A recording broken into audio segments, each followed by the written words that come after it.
Hello, you guys. How are you all? Thank you for being here. I am sorry I was running behind. Whew.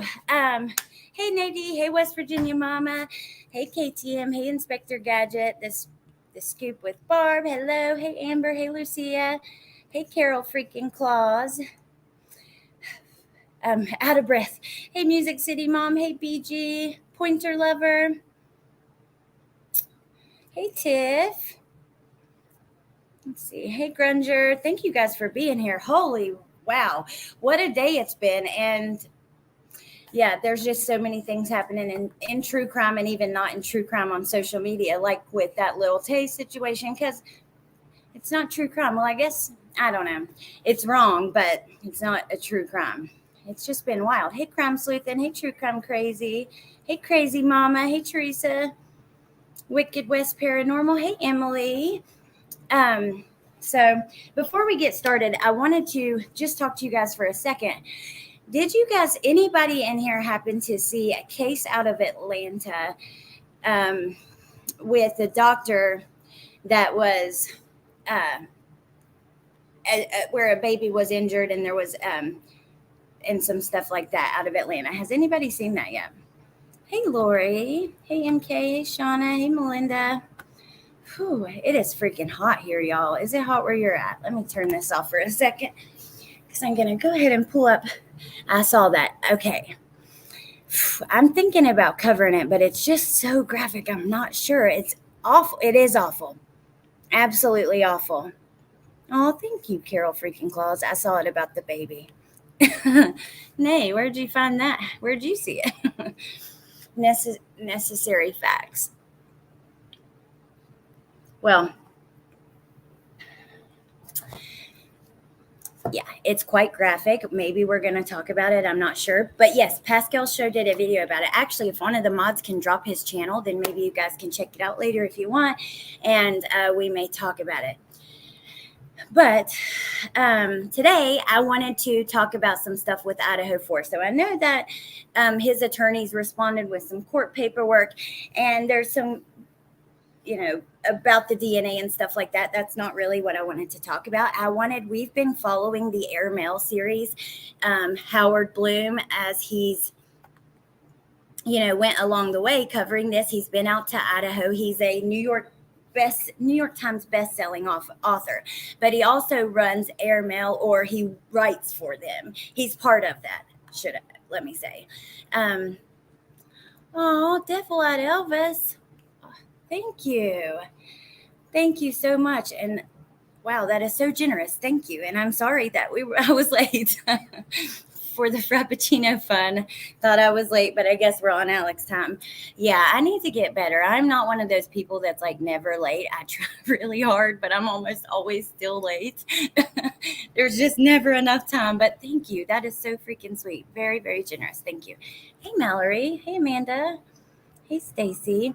So I want to show you guys that article, and then there was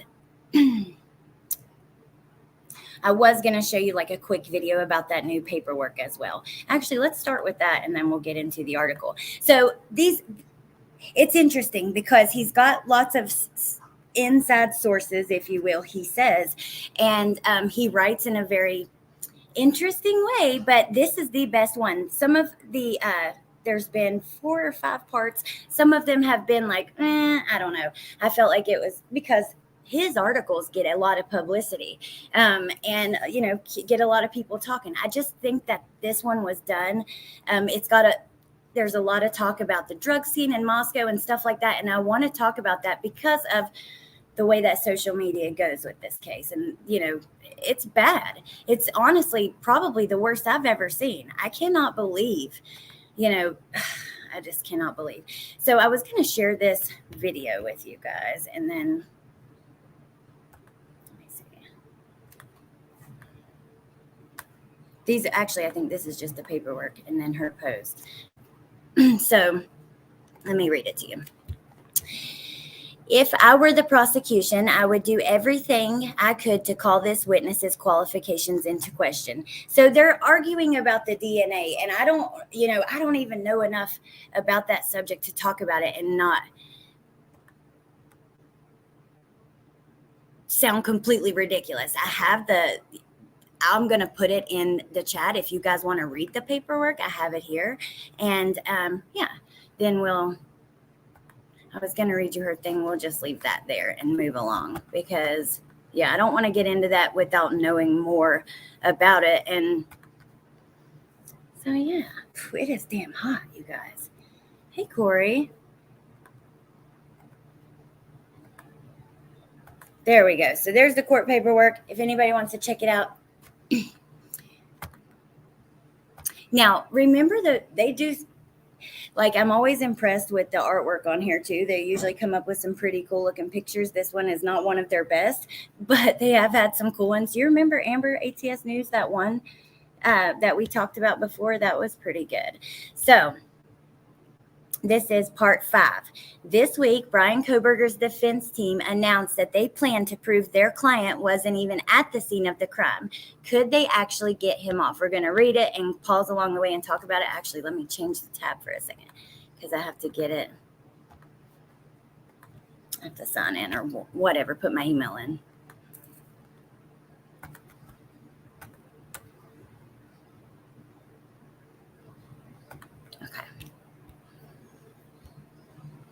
I just thought this is the best one in my opinion, but I'll see what you guys think. Hey, Riddler. Yeah, it was very unique.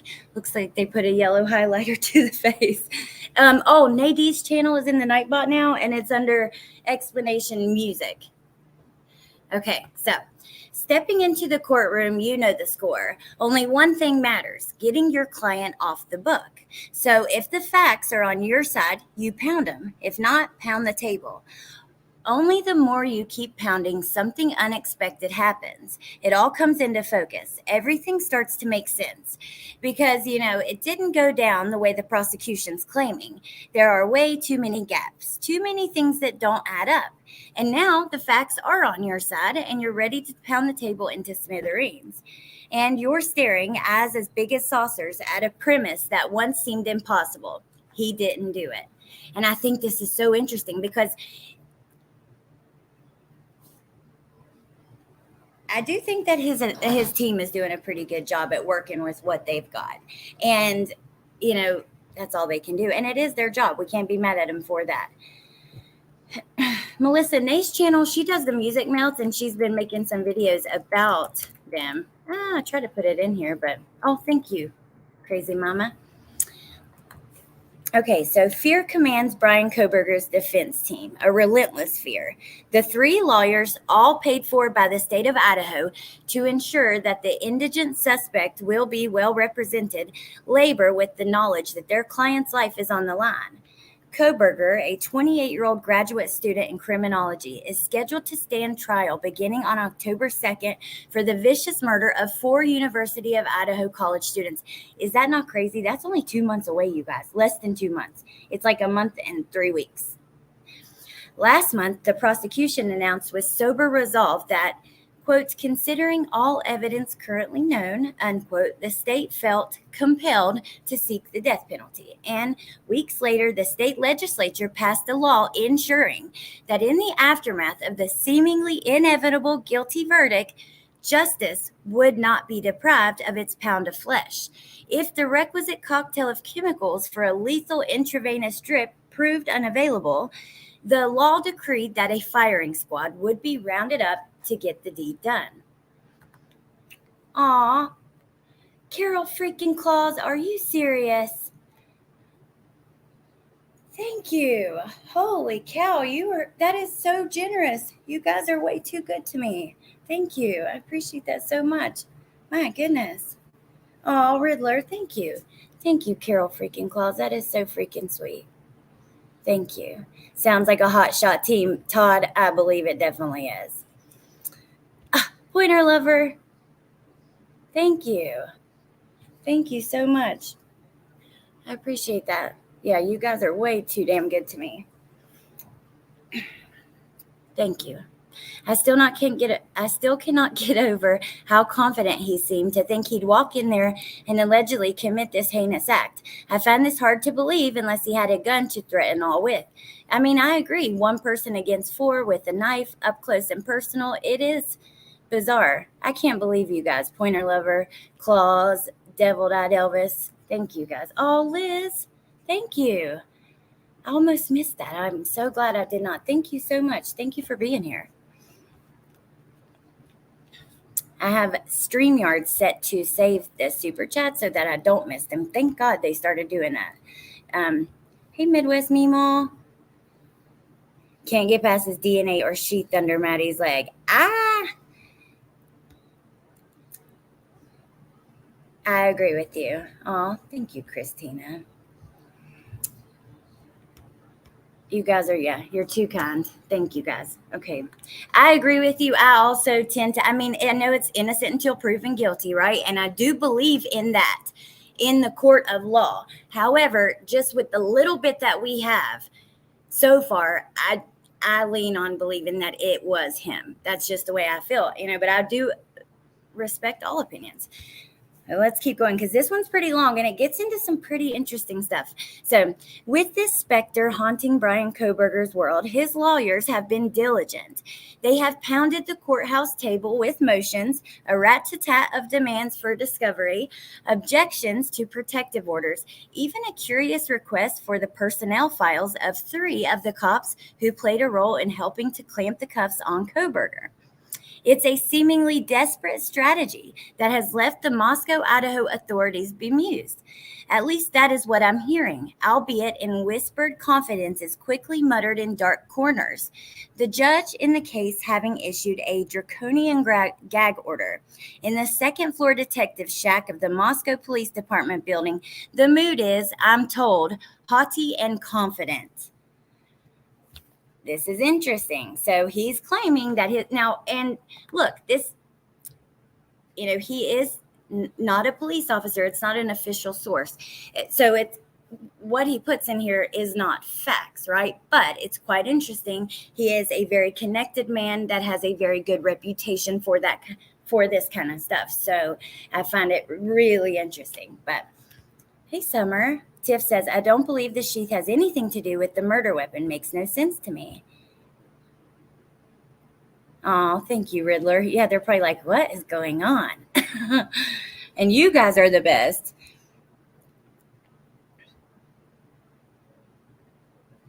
Yes, Stephanie, you're part of it for sure. Hey, Jen. Hey, Murph. Hey, you guys. Grunger says, I believe Brian is the guy, but I still have a mountain of questions. I do too. If I'm going in to attack somebody, why would I take my gun case instead of just bringing the gun? Firing squad sounds intriguing. Hey, hippie chick. Okay, let's keep going. Saudi. The cops taunt derisively. Okay, sorry about that, you guys. That word just hurt my brain. Some other dude did it. How many times have they heard that? And how did those cases work out? We got our man, they insist, and there's no way he's going to wiggle out of this. Derisively, I think.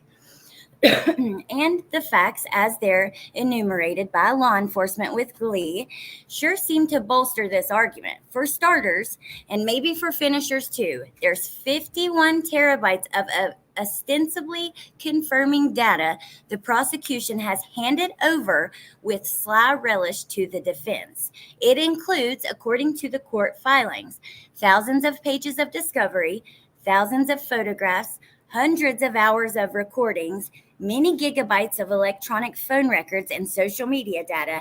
And how big is 51 terabytes? Well, you might as well be counting the grains of sand on a beach. The mischievous bottom line is that it'll keep the already inundated defense busy for a while and then some. I wonder, do you guys think, when I was reading this earlier, I was thinking, are they working any other cases? Because how could they have the time to go through all of this by October? Because it appears, and this is my opinion, that they are not waiving his right to a speedy trial just yet. And they're trying not to, because it forces the prosecution to, in my opinion, this is just my opinion, I think it would force them to get their case together quicker, Sign me up for detention. Late again. Hey, Neat Noodle. Mrs. M, hello. Music City Mom, August 24th. 2 weeks, I think, from today. Hey, Tetra Ed. Hey, Glowbug. They have other lawyers now helping. But how, even with them, I don't know. Hey, Fem Natal.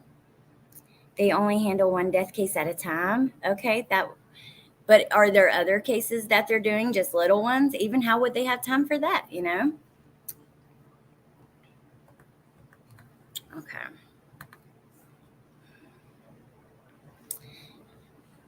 But if that's not sufficient to convince the Idaho prison warden to hurry up and get his order in for the chemicals that give the execution hemlock its lethal bite, the local authorities insist they have more aces up their sleeve. For one persuasive item, there's the DNA on the button of the knife sheath, found particularly lying under Maddie Mogan, which matches Koberger's, according to the prosecution. For another, there's video of a white Hyundai Elantra, similar to the suspects tearing away from the King Road murder scene in the gray pre-dawn November morning at approximately the time the murders occurred. And for still another, there's the cell phone tower tracking data. Just before 3 a.m., as Koberger leaves his apartment on the night of the murders, he apparently powers down. Then, at nearly 5 a.m., about an hour after the murders, his phone springs back to life just south of Moscow. In a cop's distrustful world where there are no accidents, this timeline is damned incriminating. I'm curious what you guys think about that. The timeline is tight. We know that, right? It was a very quick amount of time from start to finish. The state didn't turn your phone off during the murders. Someone could have stolen his knife out of his car. Hey, Kate. If I didn't say that, I meant to, but I might have because I saw it and read it in my mind. Mrs. M, has anyone found me a job as a princess yet? I'm about sick of going to work. Me too. Let me know if you get one. On a Thursday, Brian couldn't wait for a speedy outcome to exonerate himself. That's what he said. But even we talked about that. Exonerate doesn't mean he's going to be found not guilty. Was that just, I don't know. It's interesting. It means that you're found guilty and then you're later proven to be found not guilty. Then he's going to talk about the prosecutor a little bit. So then there's the clincher. In fact, cop after cop promises me that it'll be the single unshakable reason Koberger will be sent by the state to his richly deserved death. Bill Thompson, the county prosecutor. Thompson, his long white biblical beard flailing about as the wind roars over Palouse. Thompson, in his down-home uniform of jeans and fleece vest. Thompson, the rye musician who plays rock, folk, country, and even klezmer. His band was the Gefilte, I can't say that word, Gefilte Trout. Apparently that's his band. Thompson, who had been in office for over 30 years. Thompson, who had famously done the impossible in the closely followed Rachel Anderson murder case and won a conviction without the body ever being found. An improbable victory that sent no less a culprit than a blood relative of Al Capone to jail for life.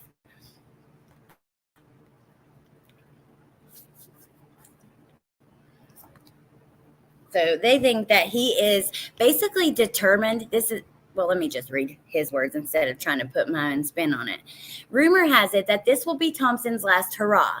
There's no way the cops believe that he'd retire to idle away his days strumming his guitar and casting his fishing rod without having secured his already impressive reputation with a final victory in a big trial. And trials just don't come any bigger than this in Latah County. So people in Moscow will tell you, let the defense file all the Hail Mary motions they want. They're clutching at straws, howling against the wind. Case closed. That's what he says, but go on to the missing pieces, or is it? Let me check on you guys for a minute.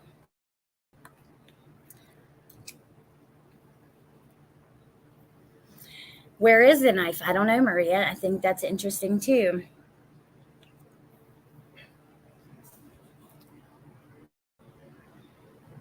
This smells like a potential hung jury, in my opinion. Well, I find it really interesting because the general public seems to be so torn.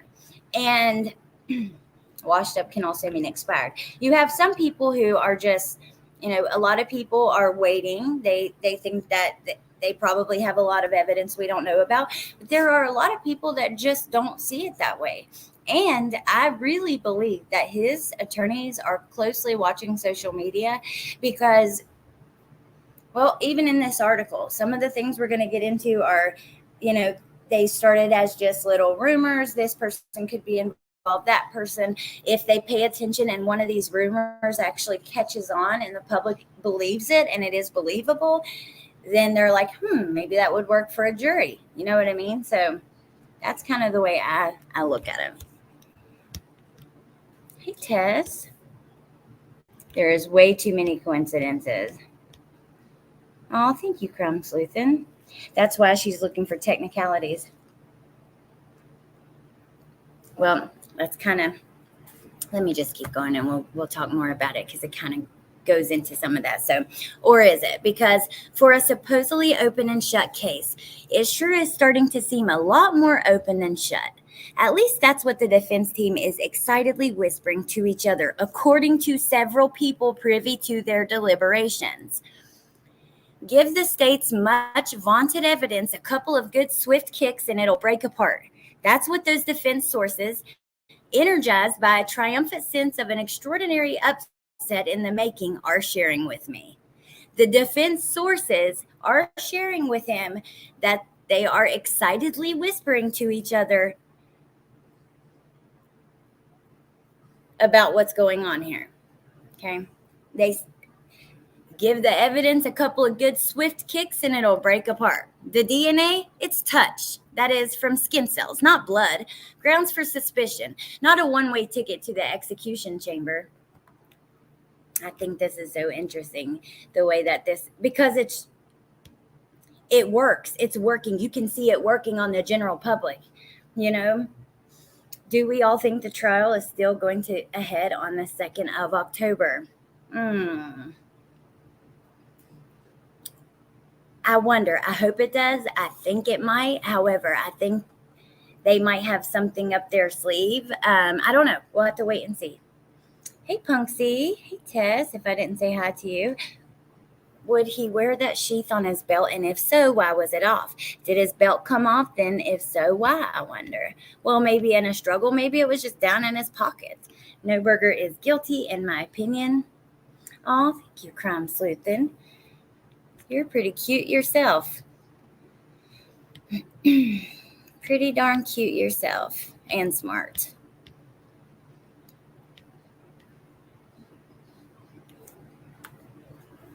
Thank you, Riddler. You guys are sweet, but okay. So the DNA, it's touch. So he's basically saying, it's not blood. Touch DNA is nothing compared to blood. The car videos, there's no image of the driver in any of them, and there's not a single shot that displays the license plate. Nothing that definitively puts Kohberger at the wheel or demonstrates beyond a reasonable doubt that it was his car. After all, there are a lot of Hyundai Elantras on the road beside Kohberger's. Now, to this one, I gotta say, how do you know that? There's nothing so far, Howard Bloom, or... how do you know that? We don't know that for sure. The cell tower triangulation, that's one part wishful thinking to another of junk science. Peel away the well-documented limitations of the process, and Kohberger's phone could be placed anywhere within a 13-mile radius of the murder house. And that's about as definitive as a suspicion, not a certainty. And I have to disagree with that. Sometimes, yes, but there is technology that is more advanced that can pinpoint, better than that. Hey, Bendy, good to see you. Hadn't talked to you or heard from you in a little bit. Well, probably from earlier this morning or last night in the group, but it feels like forever. And as for Wiley Bill Thompson, well, the wags say the Biden presidency makes one truth uncomfortably clear. Experienced is just another word for old. And there was redder meat for the defense to sink their teeth into, with an attention-grabbing oratorical drumroll, defense sources enumerate the large, lingering mysteries the prosecution has refused to address. And they very pointedly make the case that these inconvenient truths, when lined up end to end, hint at another still untold story. Consider the timeline for the murders. The prosecution asserts was a brutally effective 8 minutes from 4:02 to 4:10. That's not exactly what I know from them. Let's see. Let's go ahead and pull it up. Because when I read this earlier, I was like, do the grim mathematics, and it works out an efficient 2 minutes per victim. Each pair was hunkered down for the night on separate floors. Okay, just a minute, because we got to look for something really quickly. I know Woofy knows off the top of her head, but I'm doing so many cases, like different ones. My memory is not as good. But I'm thinking it was more like 15 minutes. I know Melissa knows too, because I've heard her say it. I know he was young, but still, if he's that same dude mentality, my land. No, I think experience means you look out. Biden sucks. Well, we're not. This is not a political thing. Yeah.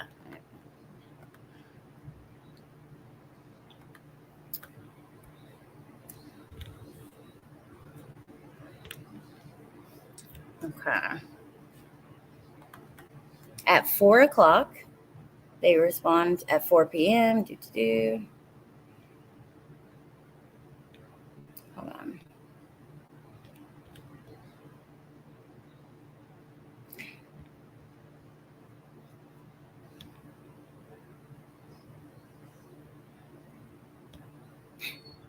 Dylan was awakened at 4. Xana was on her phone at 4:12, so that's just not right at all. And it was more like 4:16. I don't know, approximately like 15 minutes. 4:04 to 4:20. Thank you, hippie chick. I was thinking approximately 15 minutes or so.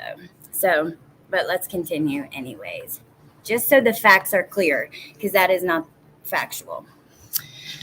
Okay, and then disappear into the night without leaving a single drop of blood in the house, in his car, on his clothes, or in his apartment. The stunned cops arriving on the scene had described what they encountered as a bloodbath. Is this lack of blood evidence testimony to the killer's fastidiousness, or a prod to go down another ruminative path? I also don't think that we know that to be certain. Just to say we don't know, we have heard that there was no blood in his car or his apartment or on his clothes.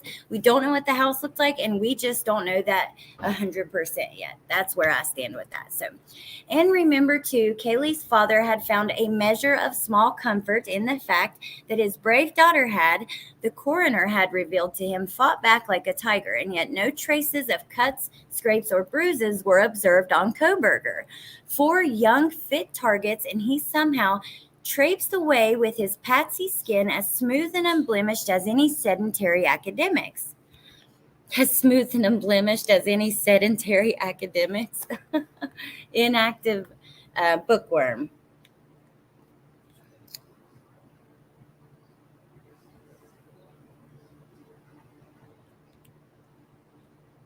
Oh, thank you, Carol freaking Claus. That's very sweet. And welcome, Sherry. Very, very sweet. Smart people can be crazy too. There's no law against it. Hey, Danielle. What does everyone reckon about Brent being involved? I don't think so, Mame. I think that's an unfair. Just in my opinion, like I think that's unfair to link the two, which made it stout. Yep, exactly. Because in Pennsylvania, you don't have to have one. And why is the state fighting so hard not to turn over Discovery? That seems sus. Well, they have to turn it over, and that's just that. Car was seen pulling up for the last time at 4:04. The suspect still had to park and gain entry, so I suspect to start around 4:07 at the earliest. Thank you. Just here to establish an alibi. I do think that it's important. I know. I feel like I could have written this with all the snark. It is like an interesting read. It's, I think, one of the better ones. I truly feel many people cannot comprehend how one human could do something so horrific alone. So it's in our human nature to make reasons why that's not possible, because it's a scary thing. That makes sense, Tess. Hey, Chris. That does make sense. Suspect car was seen leaving at a high rate of speed at 4:20 a.m., so it would be over at 4:18.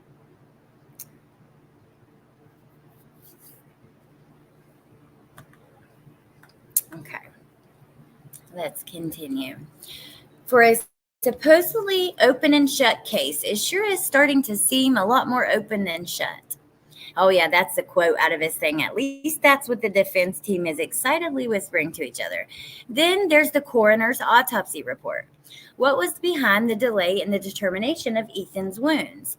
The autopsy was performed on November 17th, but the report on his death was not issued for nearly a month on December 15th. Had there been a problem in reaching the findings, a final analysis that had been subject to weeks of debate? I think it's like, see, for me, my brain cannot jump to these kind of conclusions and be like, yes, this is the way it is. I feel like that just takes, it's just, no. The coroner's descriptions of the wounds, as noted in court documents, seem to differ from floor to floor. Now, we have talked about this, and it is interesting the way that it's written differently with each one. So Kaylee and Maddie, laying in the same bed on the third floor, suffered through visible stab wounds, yet on the floor below, Xana succumbed to wounds caused by an edged weapon. Ethan's were caused by sharp force injuries. And I would have to double check to say they got this completely factually correct. But I know that they are described differently, very much like what's right here. Was there some doubt in the coroner's mind that the wounds were all caused by the same weapon? And speaking of the murder weapon, where is it? The knife, or is it knives used in the attack, has not been found. There's not an incriminating trace of a weapon that can be tied to Kohberger. Where is the murder weapon, you guys? I would love to know that. I think that's a huge question for me.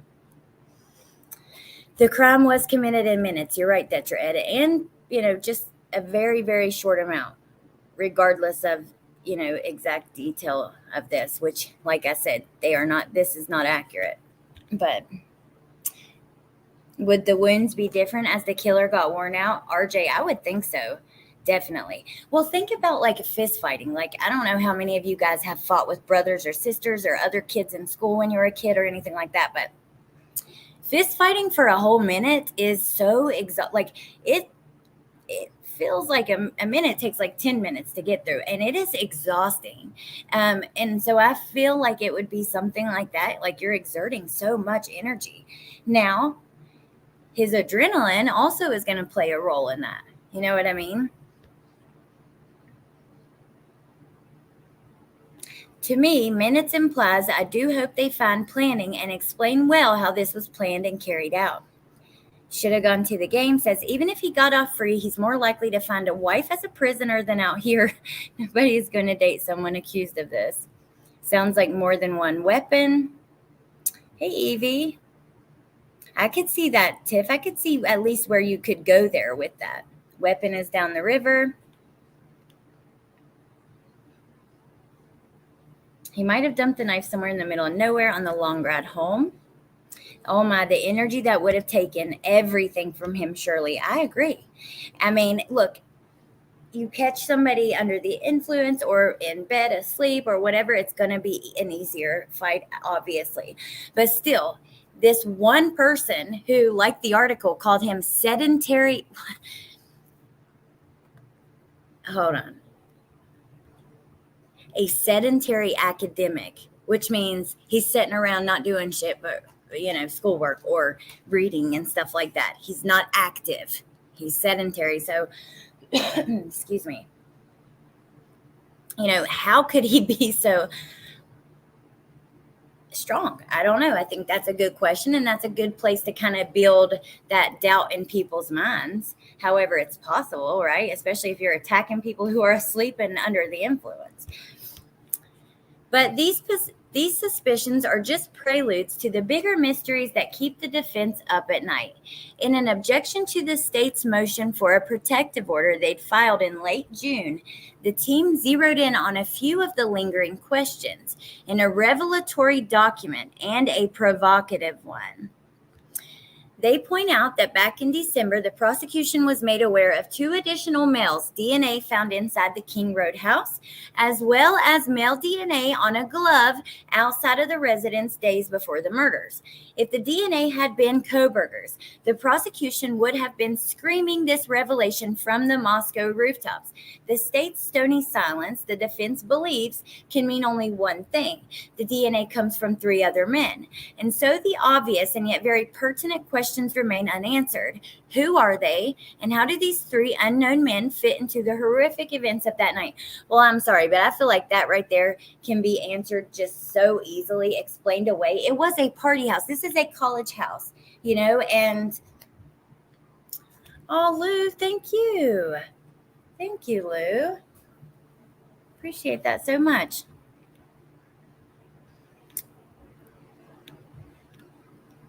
We don't know if he runs anymore. That's true, Jen. I hadn't thought about that. He did run.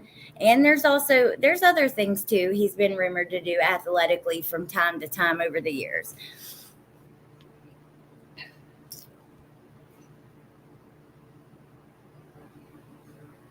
Well, they're about to get into Dylan, and I think this was pretty interesting. So let me keep it going. Now, like I said, this is just your random man. Whatever he says doesn't mean really anything. He has a reputation, a long-standing reputation.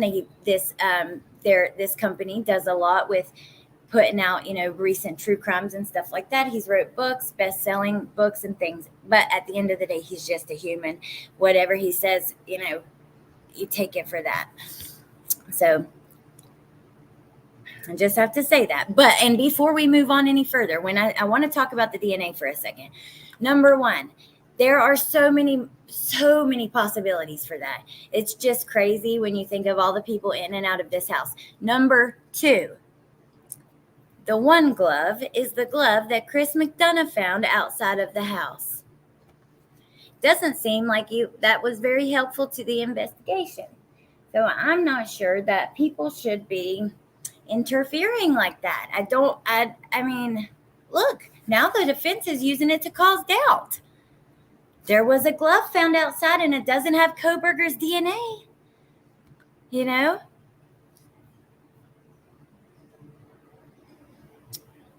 Hey, Sarah D. Irish. And there is still another ticking bomb in the court document. The motion dramatically demolishes the tantalizing press reports that had been buzzing around the case for several months. Forget the stories about online direct messages between Kohberger and one of the victims. Forget the alleged run-in at a Main Street Moscow restaurant where 2 of the girls worked. The defense asserts that, quote, there is no connection between Mr. Kohberger and the victims. I'm sorry, that is a big thing for me. That is, yes, crime sleuthing. Yes, it is. And yes, and I'm pretty sure he's commented on it too, but yes. Crazy. But I don't think that it helped. That's what I'm saying. I feel like, but whatever. I'm going to continue. So, and if there is no connection, then there is no motive. Without a motive, the random brutal killing of 4 college students by a grad student from a nearby university sure is an enigma. Why? It just doesn't make sense. But there's still another puzzler at the beating heart of this case, namely the 8-hour gap between when one of the surviving roommates, Dylan Mortensen, first heard disquieting noises in the house and spotted a masked, black-dressed intruder, and when the police were finally summoned, 8 hours. There have been a lot of agile, emphatic explanations offered to explain away this remarkable delay, and none so far the defense believe have been satisfactory or have the ring of truth. We're going to pause here because it goes on to talk about this a little more, but I just want to say, I think if Carol freaking Claus, you gifted it. I was reading and then I read this. Thank you, Carol freaking Claus. Got you. You're so welcome. Aw, thank you. You guys are too good to me. Truly, I mean that. Too good. I appreciate it tons. But now I feel like I want to start giving back to you guys. And I do, and I will. But anyways, I'm sorry. I think that people would have a much easier time with this 8 hours if Dylan hadn't seen him, right? If she had just heard something that, but the fact that she lays eyes on a man in her house and then doesn't call, I think that's the part that makes it so hard for you to be like, huh? Wouldn't you call immediately? You have this strange intruder in your house. And, but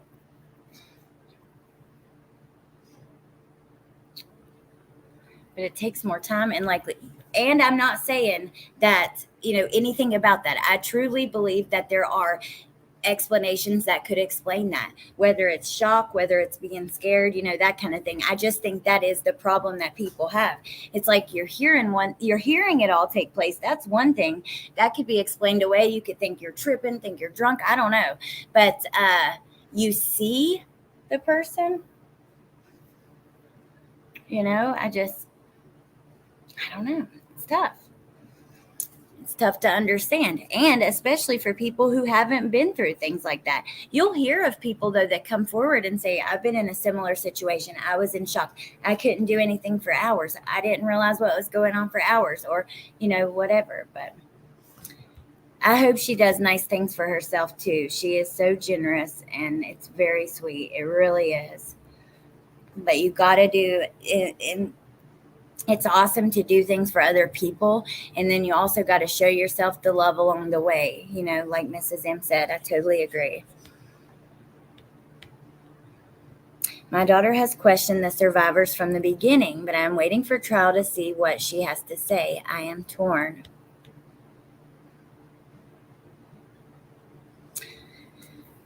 Kindness always has a way of getting back to those who give it. That's so true. It's a huge problem. Dylan knows what happened. So does Bethany. Let's stop playing with these people, Tiff says.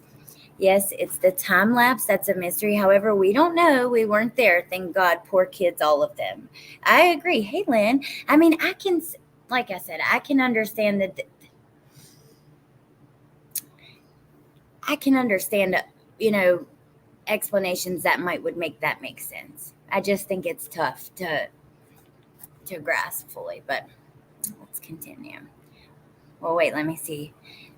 Yes, I agree, Grunger. And I believe if they had anything to do with this at all, that they would also be arrested, right? They've got the FBI involved. And also, not to mention, he has a very good team of lawyers. Oh, interesting. Music City Mom. My husband hardly knows anything about this. I said, what would be a reason for not calling police for 8 hours? He said lies. Well, let's keep going. Oh, have fun time, Crime Sleuthin'. Oh, welcome, Julia. Thank you for joining. Thank you. Welcome.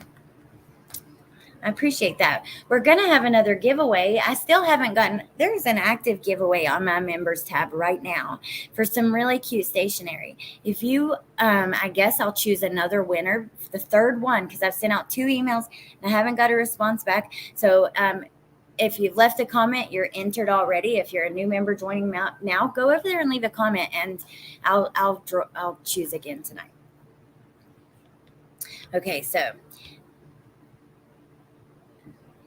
there have been a lot. I'm going to end with this last sentence here so we don't lose place of where we are, because this is an interesting aspect of this. There have been a lot of agile, emphatic explanations offered to explain away this remarkable delay, and none so far the defense believe have been satisfactory. Meanwhile, these simmering doubts have only intensified now that the defense has been able to read the roommate's grand jury testimony. A person familiar with the grand jury findings that led to Kohberger's indictment told me with undisguised bafflement and frustration that Dylan's testimony, quote, raised more questions than it answered, unquote. When I saw that, I was like, wow, that is interesting. I mean, it means nothing. This could be a lie. Angels lie to keep control. You have to look, because like I responded to the comment and said, hey, email me, and left my email to the people who won.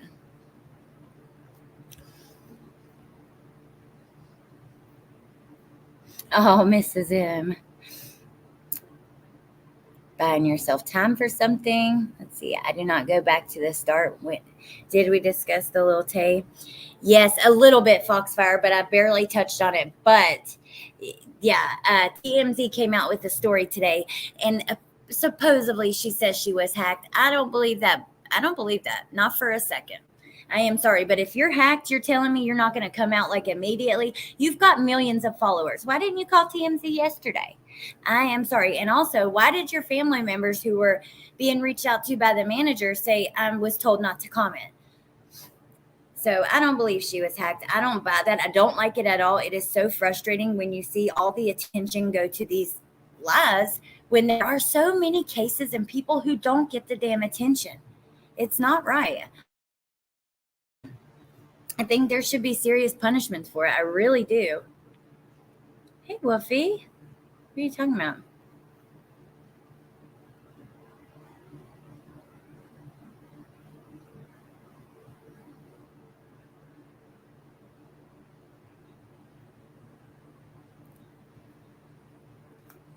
Something weird going on there. Oh my God, right? Yes. How much screaming can you do if quickly attacked and killed? Not much. Hope everything's okay. All right, let's keep going. Carly Jr. Tiff. Well, it's frustrating. Now hers even frustrates me even more because of course a celebrity is going to get attention, but we have a real problem with not giving missing Black women enough media attention in this country. It's a problem. It needs to change. And I'm going to keep talking about it until it does, damn it. But that's just the truth. Okay. Okay, Woofy. All right. So then the defense, so apparently, according to someone familiar with the findings, and remember there's a gag order, this is just rumor. Her Dylan's testimony, they said this with undisguised bafflement and frustration. I think that's an interesting way to describe that. Raised more questions than it answered. Then the defense, along with everyone else with access to the internet, watched a newly released video that showed a pickup truck leaving the neighborhood of the murder scene just minutes after the white Hyundai Elantra. Was this some neighbor heading off at a pre-dawn hour to his early morning job? I mean, I don't know that we know that this is even truthful. So, of course, there's other cars that are going to be leaving at the time. We're going to continue to the next paragraph. So, the defense has gone on the offensive. The accumulated doubts have worked to liberate them from poking holes in the prosecution's case. And with this freedom, they've begun to explore new narratives, alternative narratives of what might have happened on that fateful night in November. And if Koberger wasn't the killer, or if he was an accomplice rather than the sole perp, then they realized they had to go back to what had been previously brushed over. They had to work their way to an explanation that made sense. And the further they traveled, according to people familiar with what the defense team is exploring, the more the trail led inexorably to drugs. Now, I find this so interesting because it's like a rumor gets on social media. And if it gets enough traction, they are paying attention, like I said at the beginning, and they're going to use those rumors that people believe. So now we're getting into the drugs. And that's frustrating for me. But the tentacles of the octopus. It was the heart-wrenching case of the young man who had died twice that drove the hunt. But in the truth, the defense's interest had been piqued long before by a jarring anomaly in the squeaky clean biographies of the 4 victims that were being churned out by the press. It had spilled onto the internet that 3 of the victims' parents had been arrested on felony drug possession charges. And while to the uninitiated, this might have been startling, this was old news to Ann Taylor. She had been representing Xana's mom when she was offered the bigger challenge of representing Koberger. She claimed that she never met Xana's mom as well. Now, I don't like this. I don't like it. Let me check what you guys say about some of this, and we'll continue. Oh, I didn't hear that cha-cha slide. Thank you for sharing, JP. Oh, thank you, Riddler and Riddler's friend. I appreciate that so much. And I hope you have a good evening. Thank you for coming and hanging out with us. Come back sometime. There is no proof at this point that this is drug related at all. Makes me mad too. It's ridiculous bullshit. It's anything and everything. Let's just throw it all out there. Whatever sticks and catches on. Yeah, maybe it was that. I don't like it either.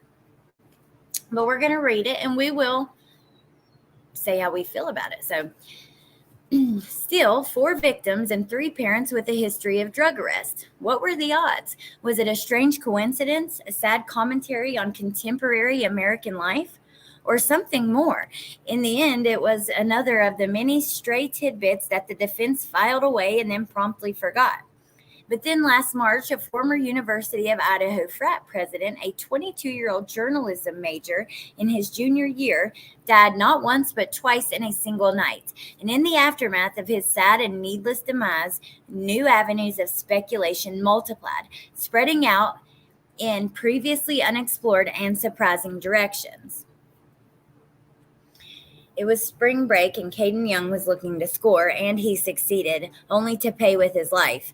That is a thumbnail history of the events as detailed in the initial news stories. However, the voluminous police reports, as well as a conversation with one of the detectives who had led the investigation with a legal aid lawyer who subsequently got involved, offer a more detailed account, one that introduces 2 new actors to the drama.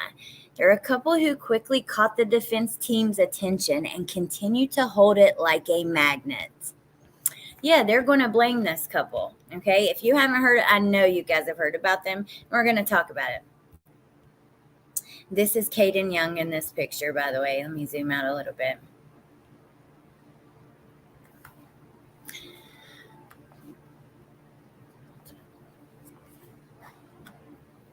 Oh, Amber, love you too. I'm 422, Tiff, but that's different. That's so different.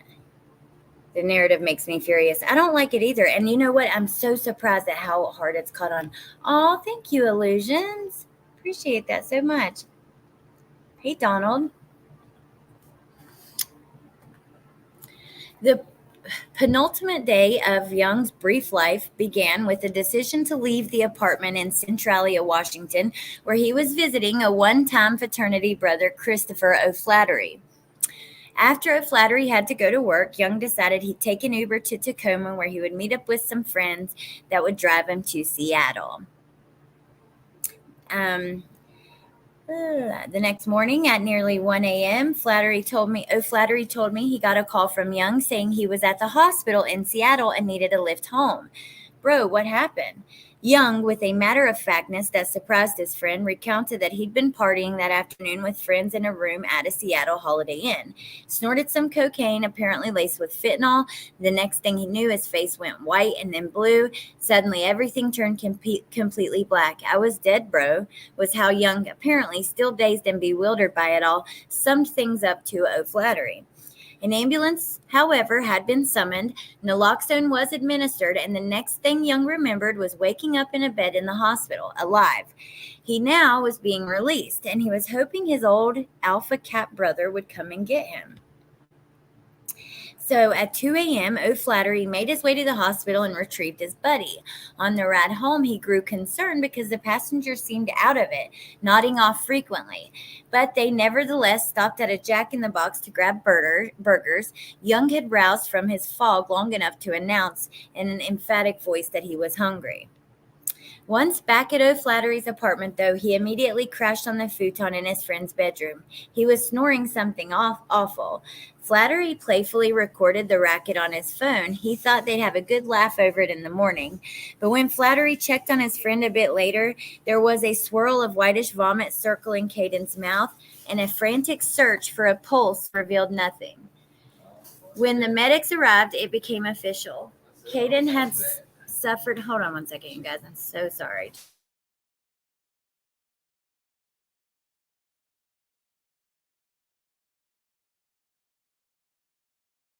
Okay, sorry about that.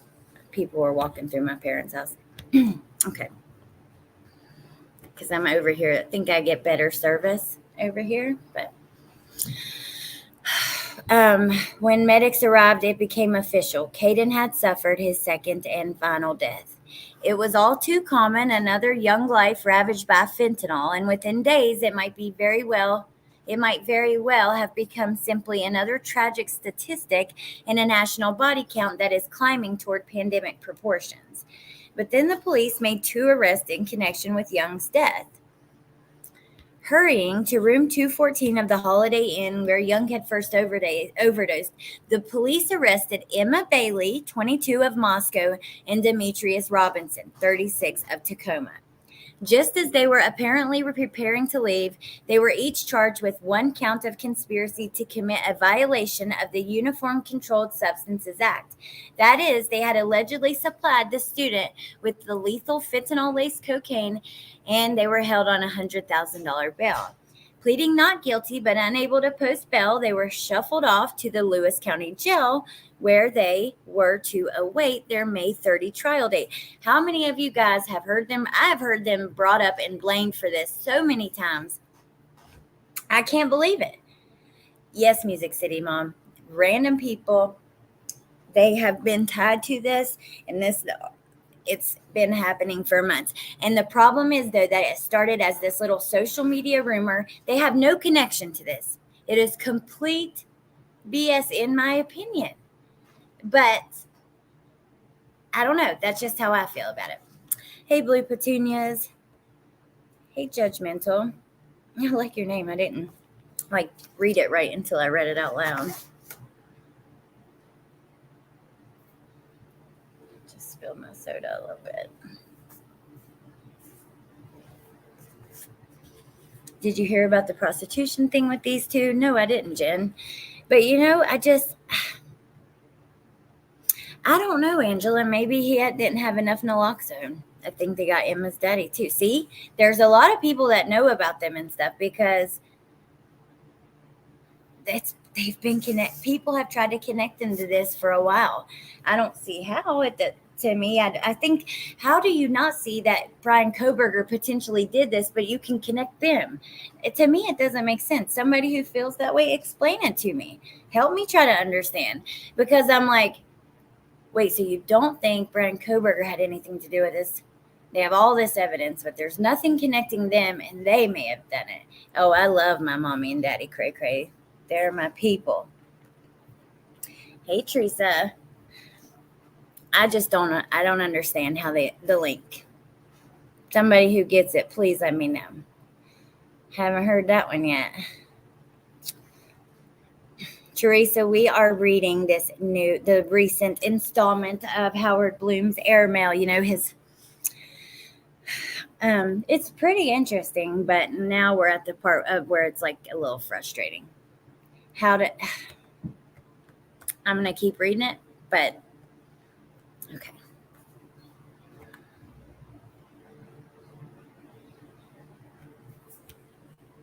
The pair spent 2 months and 5 days behind bars, and during that time, law enforcement investigators and the press kept digging. And what they unearthed grabbed the attention of the preternaturally curious Koberger defense team.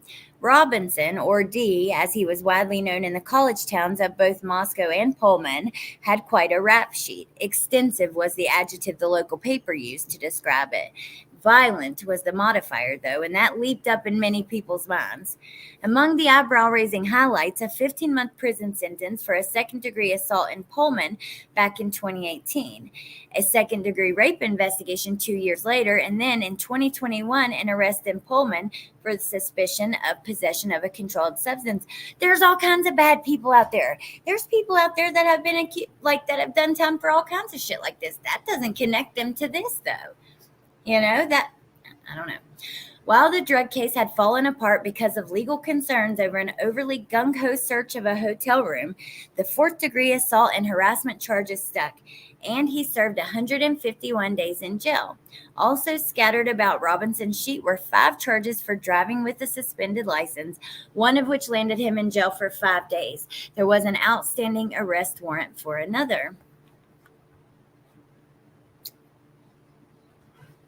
Drugs, prostitution, underground tunnels, the cartel rumors and the underground tunnels. Like, some of the people that were showing videos were showing tunnels that are not even those tunnels. Hey, Deborah. Emma was friends with Dylan and Xana.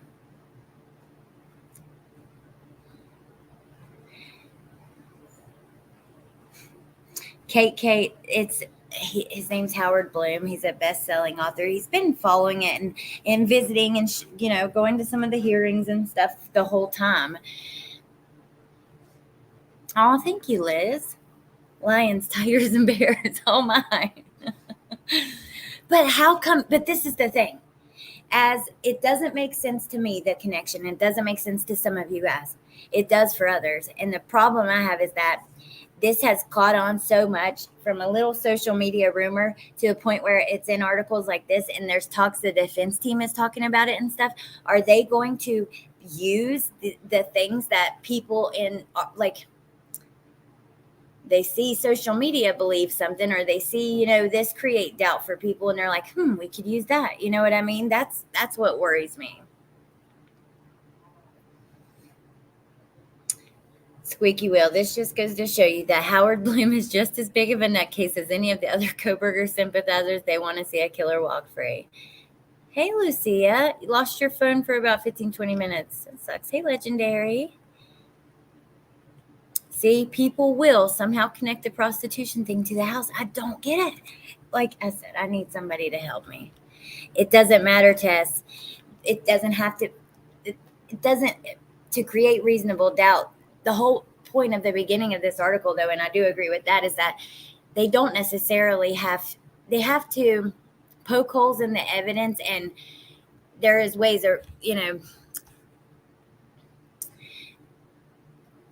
make it look like, let me see, he said it very well in the beginning, but I don't want to miss our spot. But I'll go back and find the way that he put it and read it to you, and you'll see what I mean. It's like I just worry. I worry that if it's working on, some people, it may work on others. I don't understand it either. It makes no sense to me. But let's keep going. So as for Bailey, her record was more banal.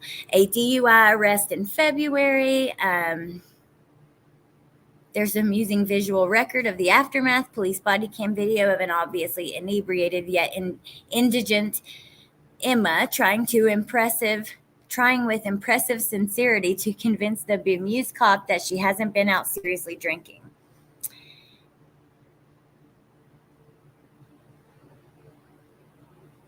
Let's see. So Bailey's mother spoke out. She said her daughter was an innocent Moscow High graduate who put in a disjointed year at the U of I before hooking up with Robinson. And basically a tumultuous 5-year love story. They've had a tumultuous 5-year, romance, but he's the issue, not her. Bailey, her mother said, has allegedly been living in fear of Robinson's violent mood swings and hair-raising threats of what will happen to her family if she ever leaves him. Well, let me say, that's horrible. I hate that for her. She should get away from that because it's dangerous, and we can see from other cases the way that kind of works out. But that does not mean anything with this. They said there was more. When the cops dug deeper, they grew to suspect that the couple were very possibly dealing drugs they'd scored in Seattle to the local colleges in Pullman and Moscow. In fact, they discovered, and the detective's incident report flatly stated, there were investigations in other jurisdictions for Emma and Demetrius for narcotics trafficking. Okay. O'Flaherty told the cops that he first met Bailey at Alpha Lambda Kappa parties to see if some of the brothers wanted to get some coke. He also learned that she was just the enticing go-between and that Robinson was the iron fist closer. He'd hand over the product and give you a look that made sure you paid. When I spoke with O'Flaherty, he gave me a very similar account of the couple's activities. And when I ran this scenario by a handful of students and ex-students in Moscow and Pullman who'd confided that they knew Bailey and Robinson, time after time I got pretty much a uniform response. The couple did a lively business dealing drugs along Greek Row. You know what? That very likely may be true. It might be true, but I don't think that it's college. That shit happens. Yeah, apparently now, and not in the article from Howard Bloom, but that's what, yes, that's what we're hearing. Crazy. Adam, stand by the jams. I know, Tess, it is to mine too, but the thing is, it's not to everyone, which is scary. And I want to understand that. I would love for somebody who, like I said, if you see, we already know a handful of things that they have against Koberger, and we know that they have 51 terabytes of evidence against him. How do you not see him being involved or say they don't have enough against him? But you look at these two people and you're like, but it was them. They probably did it. You know what I mean? That I'm having a hard time grasping it.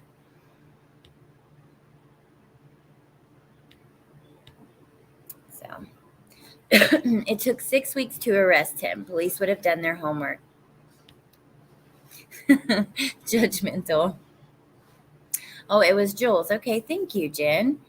If anyone wants to see it, the moment I saw it, I thought, oh, God, I know. That is the problem. I'm very interested in this case. I am, and I want to know what's going on. I want to know what happens. Half the time, I don't know. It's just been so hard to follow and to keep up with, even to make videos about or talk to you guys about. It's such a mess. It's because people are interested in it. There are entire channels built off of this case alone.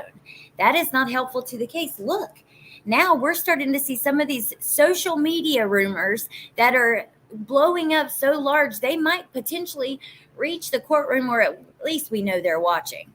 Especially because after you hear on social media people speculating forever and ever that the sheath was planted, now all of a sudden you're starting to see remnants of that coming out in their motions, the defense's motions. That is frustrating. I don't like it. I think it's causing issues, and I don't know the answer. When Brian is found guilty, his fans will continue to say he was framed, no matter how much evidence is shown, in my opinion. That were their family with the ooh, what did hippie chick say? She don't like the article. Oh, about the kids? Or just in general, everybody.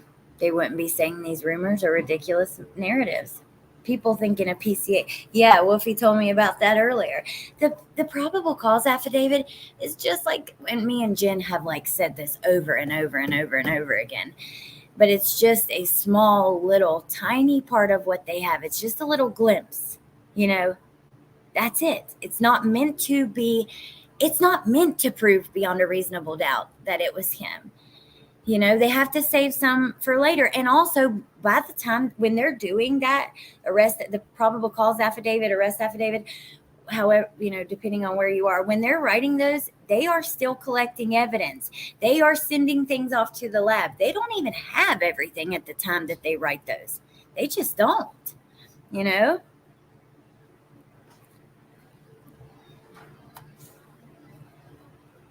Okay, but let's continue. So neither Bailey nor Robinson responded to any of my messages, although at one point Bailey accepted the $5.25 I put in her account so she could email me over the carefully managed prison internet, and she acknowledged my inquiries to her lawyer.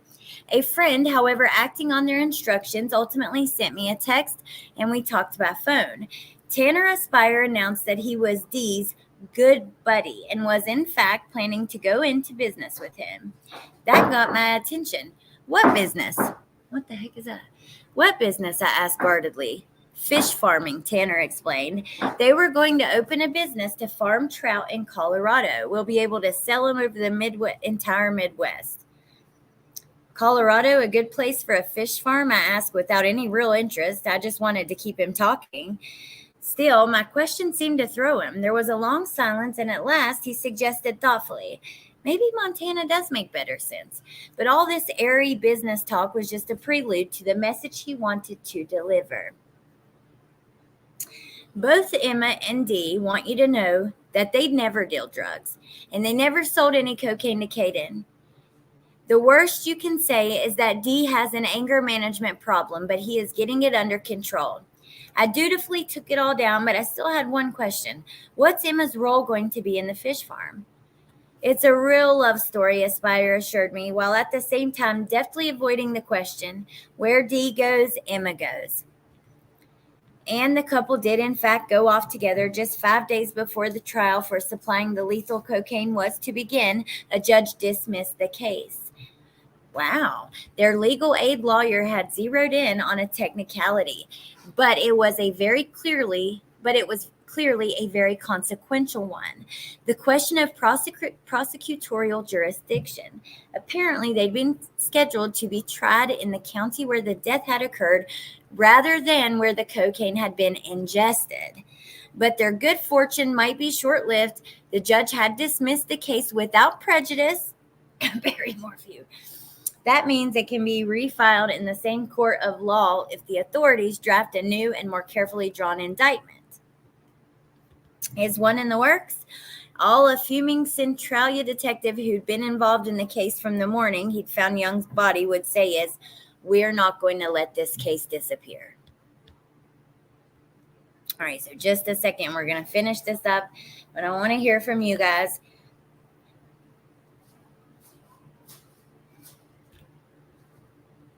I'm in Australia. What state is it? Yes, Idaho. Hey, headphones. Good to see you. You guys, please don't get mad at me, but I really had to pee so bad. I have pulled over 5 hours of original interviews with law enforcement, families, and coroner to review and hopefully quash some BS.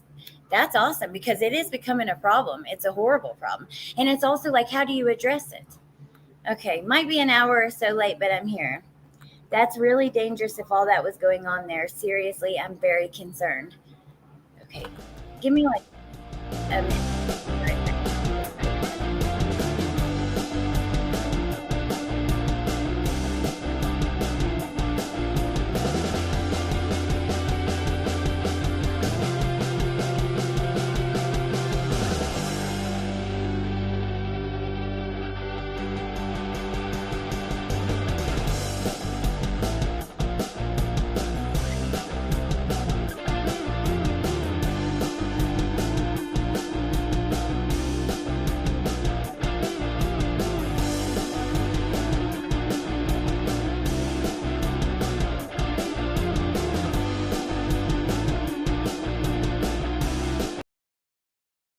Okay, sorry.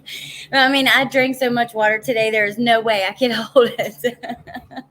I love you guys, but it's just, yeah. Okay, 7-minute stretch. It's time to continue. It's a long one too, but I think I wanted to talk a little bit about this for a while. I just was hoping that the rumor wouldn't, the rumors wouldn't get worse and wouldn't catch on and do you draw attention to something like that or just ignore it? I don't know, but I love you guys and you're so funny. I peed really fast, washed my hands really fast, and ran back in here. But I'm sitting like right by the bedroom. I actually did. Very quick though. The only person I know who has pee break music. Oh my God. Squeaky wheel, yes. I've found multiple inaccuracies and misinformation. I've tried to point out the ones that I could find. I know you did. I know you. That's a huge issue of mine. Okay, let me continue.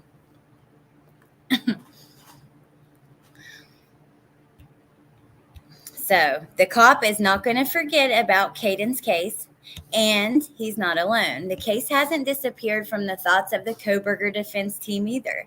It is a touchstone, according to people familiar with their inquiries, that has team digging deep into the possibility of narcotics trafficking along Greek Row in Moscow and wondering whether these furtive activities might have played a part in the murders.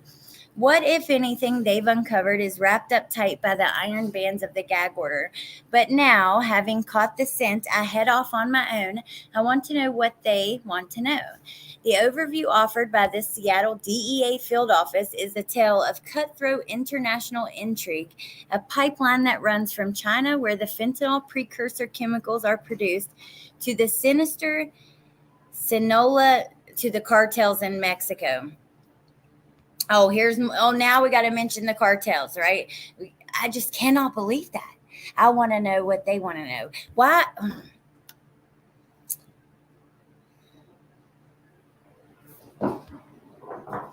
That's the view from 1,000 feet. But Sheriff Brett Myers, head of the Quad City Drug Task Force, a multi-jurisdictional team propped up in part by federal money, whose territory includes Moscow and Pullman, offers a ground-level account, and it's enough to give anyone whose kid is heading off to college in the area the willies.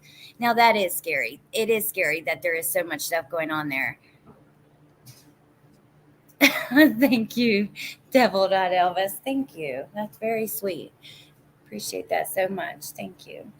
Oh, okay, Kate. Thank you.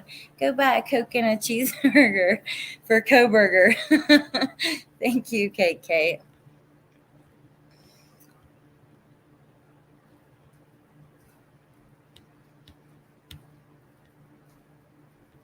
Can you turn on the music?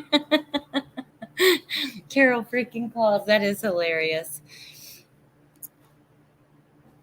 And so Squeaky Will believes that a lot of the garbage theories and wild speculation are due to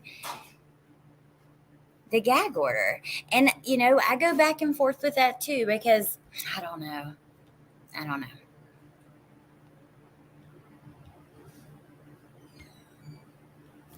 Okay.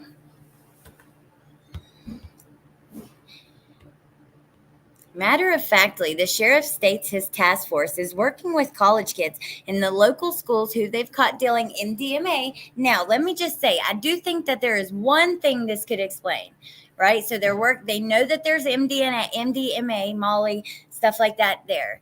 Is it possible that's why it took her so long to call 911? Was she under the influence of something? Was she trying to get rid of something? Was she afraid that maybe she had something stashed there? Maybe she was just completely messed up and thought this is not reality. So I think that it's interesting in that aspect. But and with that disconcerting prelude, I steer the conversation to the murders of the 4 University of Idaho students. So talking to the sheriff of it. The sheriff concedes that while it's a small local law enforcement community, he's not specifically involved in the investigation and therefore not constrained by the gag order. So, quote, there are a lot of unanswered questions, unquote, he acknowledges. Pressed further, he candidly goes on. Could it have been a drug-related case? I can't rule it out. It's not improbable. From what I know, that answers a lot of questions. And this is a quote from the sheriff, Brett Myers, head of the Quad City Drug Task Force. I hope that's an accurate quote. I would think that he would not quote him in here inaccurately. Pressed further, he candidly goes on, could it have been a drug-related case? I can't rule it out. It's not improbable. From what I know, that answers a lot of questions. It might answer the questions of why did it take so long? Or maybe even, Brian was over on Greek Road getting drugs and noticed the girls, and that's how they got in his sight or something like that. That's kind of all I see from it. Curious what you guys think. Prosecutor said no drugs involved. I remember that, but I remember him going back and forth. Defense will have a field day if she was on drugs. Aw, thank you, KK. You're so sweet. You guys are, like I said, you really, I mean that. You are too good to me. This last check. That's funny. Hey, Unravel.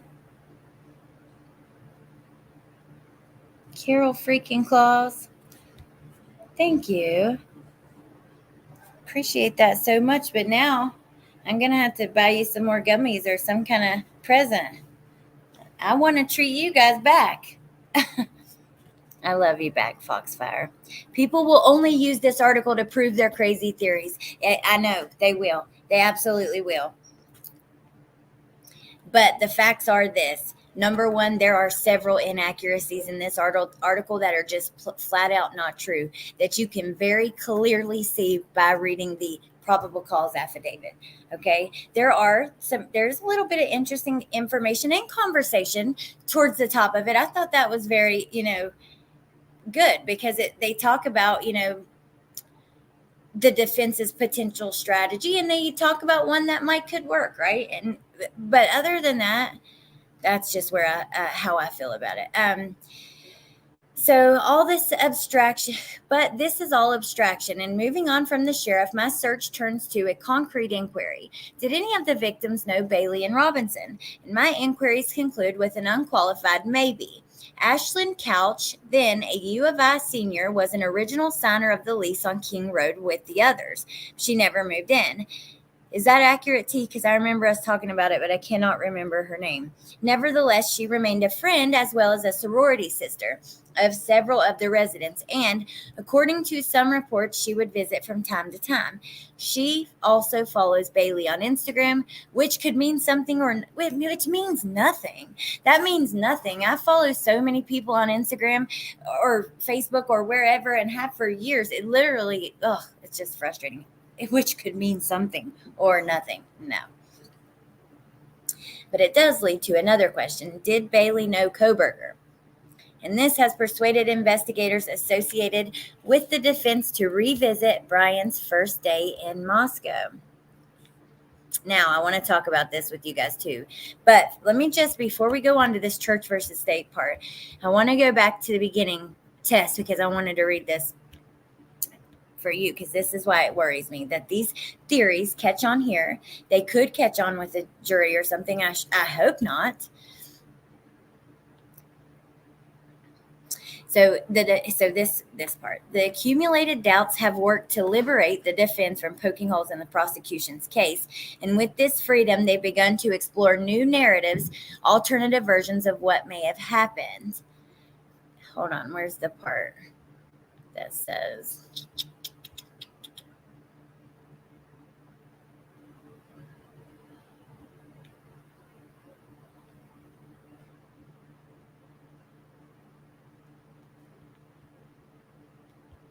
Maybe I'm totally wrong of where it was at. And it's such a long article. I don't know if I'm going to find it. They basically talk about how they can. Here. Yeah, I'm not going to find it correctly because I'm wanting to, and I'm like anxiously trying. The DNA, it's touch. That is from skin cells, not blood.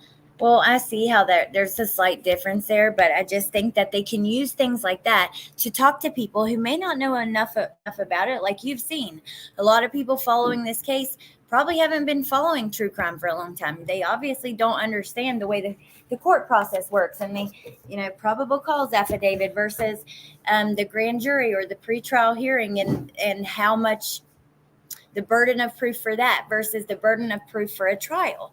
Well, your average juror probably doesn't know that stuff either. So I think that it concerns me because of that. But let me go back to this pool party situation. And I'm going to say it again. Just because it's in here doesn't mean that it's true. We've literally pointed out multiple things that are not true here. It's just interesting and creates a conversation that I want to have with you guys. Now I want a Coke and a cheeseburger. So do I. That sounds good. Wait, what?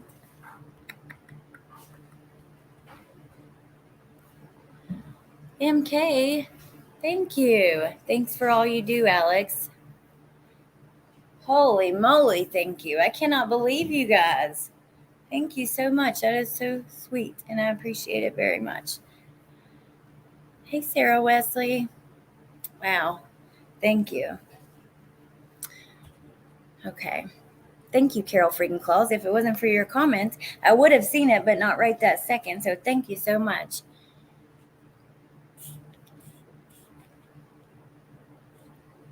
I don't want to miss those, so I do appreciate you letting me know because it's important I don't miss that. Let's see. Thank you, Woofy. But it is a little hard right now with the reading. So, yeah. Do any of you believe the prosecution have a piece of evidence stronger than the sheath DNA? I think it's very possible. I think that there's probably a few things there. Well, 51 terabytes of things that they're holding on to, waiting. Why was he driving around so much at night? I got a comment today that said, I drive around at night all the time. Like, why don't people believe in innocent until guilty anymore? And I can understand that, but I don't know. I just, like I said, it's very hard for me to understand how you can see all of this and go, there's not enough evidence against Koberger, but Emma Bailey and and D, it was them. But okay. We would all be excused after the first question. So church versus state. If it hadn't been for his father, Koberger might not have been invited to the pool party. Michael Koberger had dutifully made the cross-country road trip from the family home in the Poconos with his son last summer to Pullman as Brian prepared to start graduate school. It was, he might very well have felt, a gesture sparked by parental concern. After all, Michael certainly knew only too well how difficult and mercurial his son's moods could run. And he wanted to help Brian settle into his new life as a graduate student at WSU on the other side of the country, the young man's first extended trip away from home.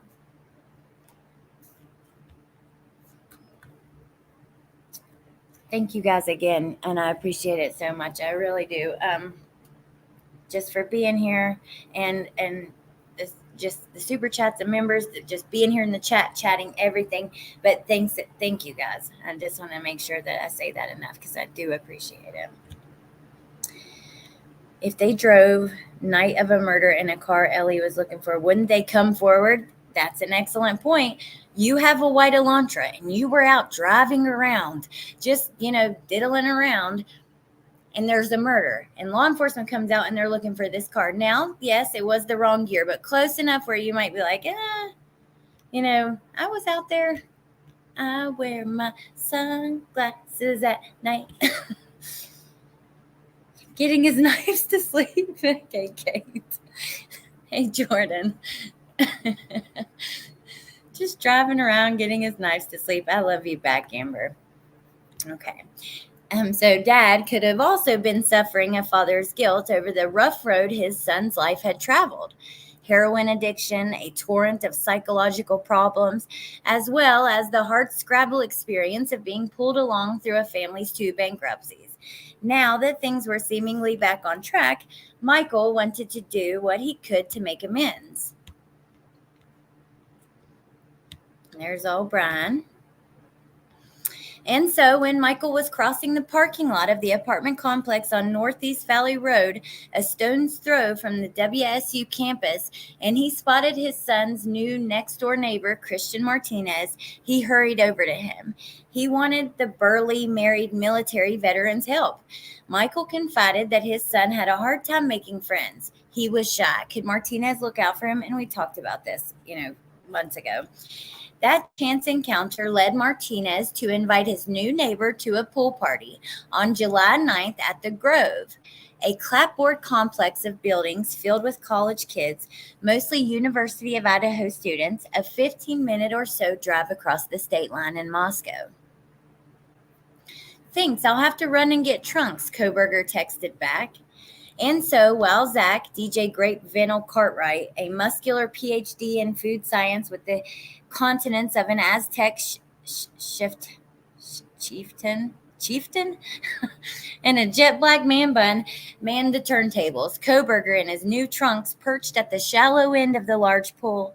Bad Bunny wailed from the speakers, imploring, "Party, party, party, party." Chicken and steak were being grilled to make tacos. There was beer, wine, and tequila, and the sun was blinding. There must have been 100 or more college kids on the deck surrounding the two large ovals that formed the pristine blue pool. And just down the hill from the housing complex, close enough for Bad Bunny to come rattling through its windows, was the Moscow police headquarters.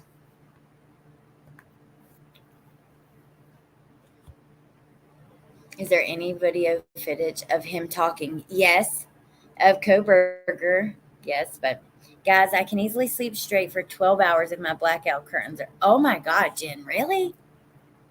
I never sleep more than like 3 or 4 hours. And if I do sleep that long, my stomach hurts when I wake up because I wake up to pee like every couple hours, and that sucks. But after my second child, that's just the way it was. I never sleep through the night anymore. I honestly would not have a clue what that would even feel like. He's so extra. He is so extra, Tiff. It is a fun read though because yes, Neat Noodle, because he goes like so far with the vocabulary and the descriptions. It does make for an interesting little read, but dang gum, no White Claws, not at the party. Kate, there is video footage. You can put in YouTube Brian Koberger being pulled over, and he is talking to the cop. There's actually a few of him being pulled over, but there's one like from before the murders. If they hadn't been under the influence, things would have been different. I agree with you, Pat. I think that could play a factor for sure of the way that things happen. Back to bed she goes. I sleep an average of 4 hours per day. Wow, Corey. That's crazy. I only sleep 5 hours a night. KK, let me know what you think after you see it. There's also like questions of if it was him calling in these YouTube shows, which is kind of interesting. I've tried to compare them. I don't know. I think that it's probably nothing. I mean, there's still a channel right now, you guys, that has like 60, 70, 80,000 people, nearly 100,000 subscribers, that is out there saying that damn video of that guy in the reflection is Brian Koberger, the TikTok.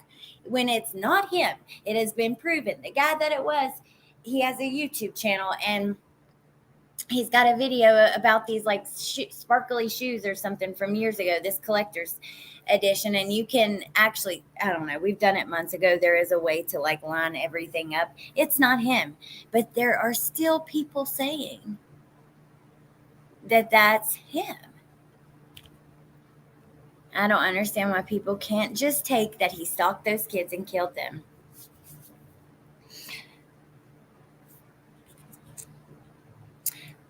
That's the thing, Squeaky Wheel. Some of these theories have started on these YouTube channels. And they blow up so big that they become mainstream media. And, is it too far to think that they could go to the courtroom?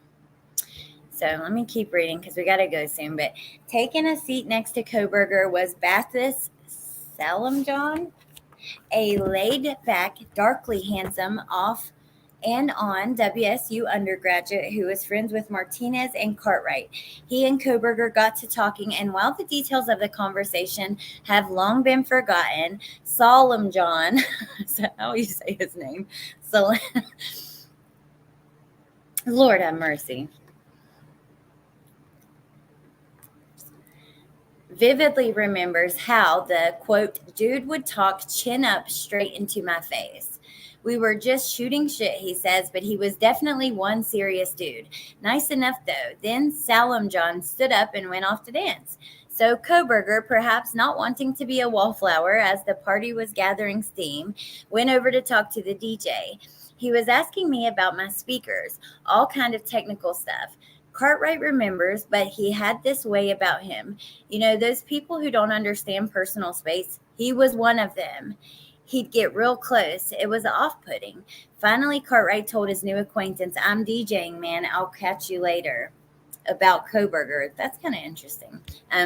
With that, Koberger returned to the shallow end of the pool, and before too long,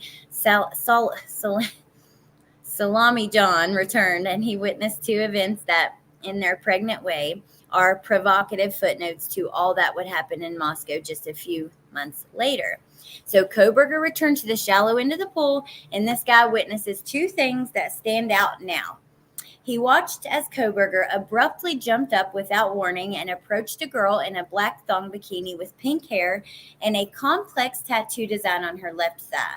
Then Koberger, after only a brief conversation, asked her for her phone number, and he got it. Next, as if a man on a mission, he returned to the pink-haired woman's friend, also in a black two-piece, and asked for her number, and he succeeded once again. Huh? When does that happen? When does a guy, Salami John, that's what it looks like. When does a guy go, can I get your number? And then you're like, oh yeah, here. And then he's like, oh, your friend, she's cute too. Can I get your number? I don't know that works. Does that work?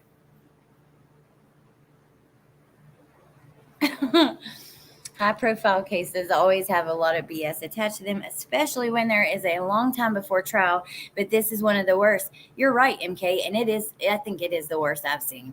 It's such a problem. It really is. It makes me not even want to talk about like when there are updates and stuff half the time. And there are so many cases who don't get any attention, So it's a mess. But then again, it's like, I'm so interested. I want to know everything. I want to know every single detail of this trial. I would go in a heartbeat if I could. Shalom Dong reminds me of Bundy. Oh, thank you, Foxfire. You guys are sweet and funny. I just want to know if you got the name Salami John at the party. Ava. You guys are funny. He probably knew a lot of what they did. I wish the judge would stop the gag order. So he got the friend's phone number too, and only after that, perhaps feeling he'd accomplished all he'd set out to do, more, in fact, Brian quietly shuffled off while the party was just hitting a groove. He said no goodbyes. Did he ever call the two women? They insist he didn't, at least not long enough to speak to them. As it happens, both women received several hang-up calls in the aftermath of the party, but neither of them ever had any thoughts about who the culprit might have been until Koberger's arrest. So he just calls and hangs up all nervous. No, I don't know. And by then, the FBI was inquiring into what went on at the pool party. The agents, I hope they have, and I bet they have. They are trying to find the connection, but the agents commandeered? Look at that word. The agents commandeered a room. Look at that. Why does he have to go so hard with the vocabulary? Like, it's to the point where I can't even think about what I'm reading because the words are just so ridiculous. What does that mean? And how do you say it? Comma. Jesus. Okay. The agents have got a room at the student services building, and with a professional politeness that impressed the students, began interviewing anyone who knew Koberger. In the process, they inquired if anyone had photos or even a video from the pool party. A few were produced. It was not an extensive record of the festivities, more a haphazard collection of snapshots and at least one brief, somewhat random video. The agents were searching for, Kaylee, Maddie, Xana, or Ethan. They could not find them, which means they weren't at the Grove pool party. No, it doesn't. Or they simply didn't appear in the photos. There we go. That were taken that day. Or maybe they just weren't in the handful that were shared with the Bureau. But what if the FBI's review done last November in the early stages of the investigation was too narrow? What if they'd scrutinized the pictures in the video and had ignored the possible presence of another guest whose appearance could put a new spin on what happened at the house on King Road? What if Emma Bailey had been at the pool party? Oh my, if she had been, then she might very well have been approached by Koberger on the make. And if, as the police allege, she was in the habit of dealing recreational drugs, it might be a connection, a one-time heroin addict. I don't think that's such a stretch right there, you guys. I think it is possible that he had relapsed. Does that have anything to do with this? I think that it's probably not. It might have been a connection that, unlike his approaches to the other two females, could have had some longevity. In fact, he might have even visited Bailey from time to time. Yeah, he might have even, ran into the school butt naked and done class, but that's a possibility. Very much.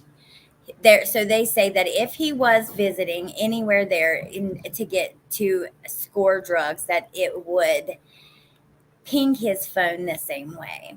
And this becomes an even more tantalizing hypothesis because of an explosive motion the defense submitted earlier this week. Kohberger has an alibi. Really, bro? You call that explosive? Because I don't know. His alibi, like that filing, to me, just sounded ridiculous. Oh, this defendant, he likes to take long drives at night, and he just happened to turn his phone off at that time, and whatever. I know that trial is going to be wild. A 51 terabyte opening statement. I agree. My top 3 aggravating rumors. 1, that the roommates are involved. 2, Brent was involved. 3, any bashing of I agree with you, hippie chick. I think all of that is absolutely uncalled for. Like I said at the beginning, if Dylan and Bethany were involved in the murders, I believe the police would know that by now. And we would see charges or something like that. Is it possible they were intoxicated or something like that? Could explain the 8-hour wait? I do believe so, but we'll have to see. The more booze available, the easier it gets. Me and you both, Allie.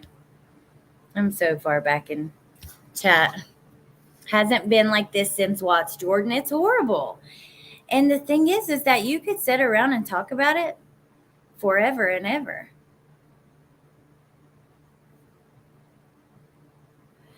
Because there's so many possibilities and there's so much, what do you think? What do you think? What about if this? What if this? And it just keeps people talking. And you've got these channels that are doing, 8-hour lives every day or lives twice a day. And it's the only subject they've talked about. People are interested in it. So it's like I told you guys earlier, it's like basic psychology, like with the little Tay thing. It's positive reinforcement. If you do this, you will grow. If you do this, you might make money. If you do this, you might get attention. And even without consciously being aware that that's what people do, sometimes we do it subconsciously. So it's really hard.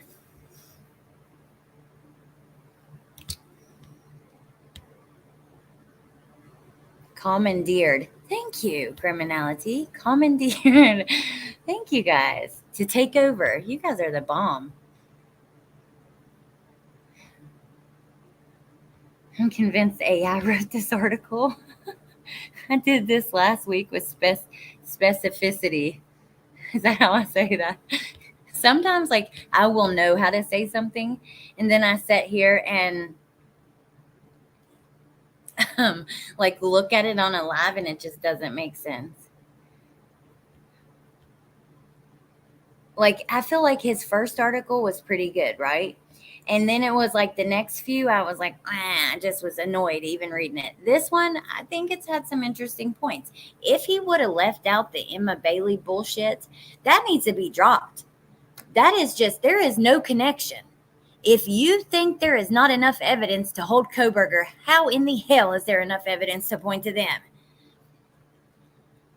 He probably, who broke in that girl's car and sniffing her draws out the suitcase. Well, thank you, Inspector Gadget. And then when you're going to sleep, boom. That's what that word is. Damn it. Okay, I got to finish this up real quick because I got to go to football practice. Kohberger has an alibi. Evidence corroborating Mr. Koberger being at a location other than the King Road address will be disclosed. Well, wait a minute. So this must have been written before it was disclosed, which was he was driving around.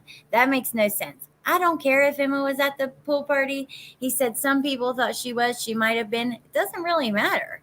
That is not enough. I don't know. He thinks that it's enough for the defense to sink their teeth into. It offers the promise of a narrative that can be presented to a jury as a hypothetical alternative to the version presented by the prosecution. And in the end, with the dark cloud of the death penalty hovering portentously over the proceedings, that's what it will come down to, convincing a jury.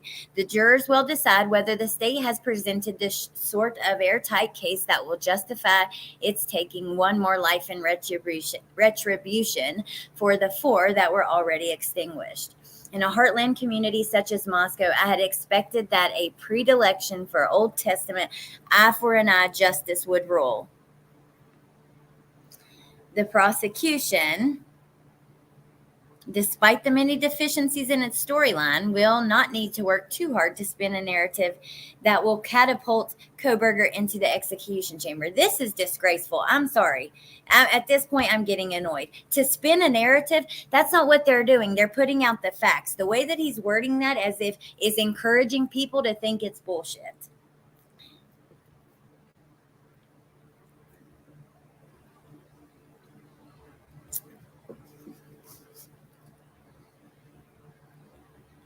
If Moscow Cop were to testify against Koberger, his parishioners would have reason to be skeptical. After all, we know that their officers have lied on the stand before. So what? Many of them have lied on the stand. This is what I'm saying. It's pulling at strings. It's really becoming ridiculous in my opinion.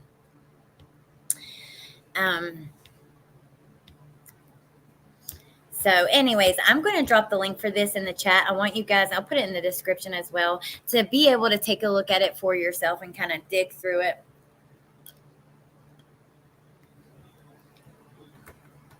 I got to go get my baby.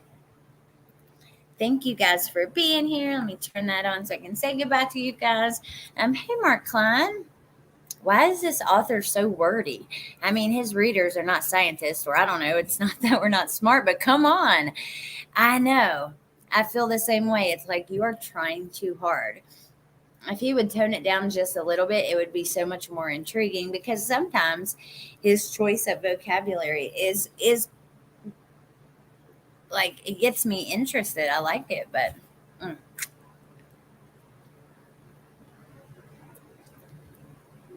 time flew this summer. Oh my God. Hey, Jennifer. All right, you guys.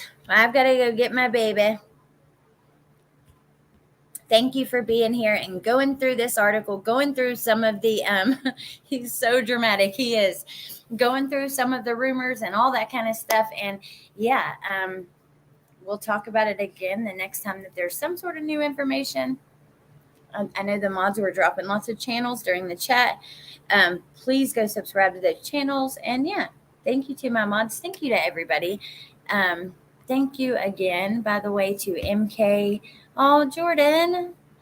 Thank you for being a member. 18 months. Wow. Thank you, Carol Claus, Devil Elvis, KK, Amber, Illusions, Julia, Lou, Liz, Carol freaking Claus, and Devil Elvis again. You guys rock. You are so awesome.